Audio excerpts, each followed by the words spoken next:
உங்களுக்கு என்ன பிளானு? என்னத்த போய் பிளானு, ஆல்ரெடி காசே இல்லை. ஏண்டா அதான் ரேஷன் கடைக்கு 3000 கொடுத்தானுங்களே. ரேஷன் கடையில் 3000 ரூபாய்க்கு கொடுத்தான். அதை எங்கள் ஐயன் போய் வாங்கிட்டு போயிட்டாரு. ஆனால் அதுக்கு முன்னாடி என்ன ஒரு சம்பவம்னா, நானும் அந்த கார்டு எடுத்துட்டு போனேன். ஆனால் அப்போதான் தெரியுது ஒரு அட்டைக்கு 3000 ரூபா தானாம். என்றாடி ஏய் என்ன பண்ற? சும்மா தான், நான் ரொம்ப நாள் ஆச்சு தொங்கி பார்த்தேன், ஆசையா இருந்தது. நீ எல்லாம் வெளியில புடிச்சா தொங்குவேன், நல்லா மரத்தை புடிச்சா தொங்குவேன். இப்ப பாரு, தேவையில்லாத வேலை பண்ணிக்காத.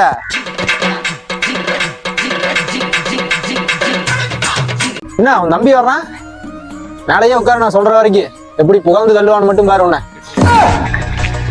எங்கடா பெருசாக்கானா, நீ மட்டும் தனியா வர? அந்தாலும் ஒரு ஆகாவளி, அவனுக்கு வயசு கேட்ட சமயாசமே இல்லடா. ஏற்கனவே இருக்கிறேன். ஏன்டா கண்டபடி பேசுறாங்க உண்டாலும் ஒரு சேர்ந்து. உங்களுக்கு எல்லாம் ஒட்டுக்காதான்டா பிளான் போட்டுருக்கான். அந்தாலும் நீ கூட்டிட்டு போ, அவன் கூட சேர்ந்து சுத்தரன்னு ஊரே காடி கொடுத்தது. ஊரே காடி கொடுத்தா அந்த ஆளுக்கு வயசு கேட்ட சமயாசம் இல்ல, அதனால கல்யாணமாக சுத்திருக்காடா. கூட சேர்ந்து சுத்தினா நமக்கு ஆகாதுடா. பிளான் பண்ணாங்க. ஏன்டா என்னதான் இருந்தாலும் நம்ம கூட இருக்கிறவரு கூட்டிட்டு போனா எல்லா கேங்களையும் இந்த மாதிரி ஒரு பெருசு ஒண்ணு இருக்குது. பெருசு ஒன்ற வேலை தான் நம்ம சிகிச்சையில சேர்றதுலாம் பண்றாங்க. அவன் எல்லாம் விட்டு பிளான் பண்றாங்க.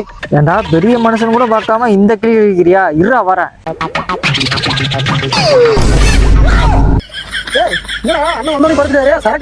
சரக்கு இல்லடா, ஒரு சறுக்கிட்டாரா, ஆம்புலன்ஸ் கூப்பிடுறா.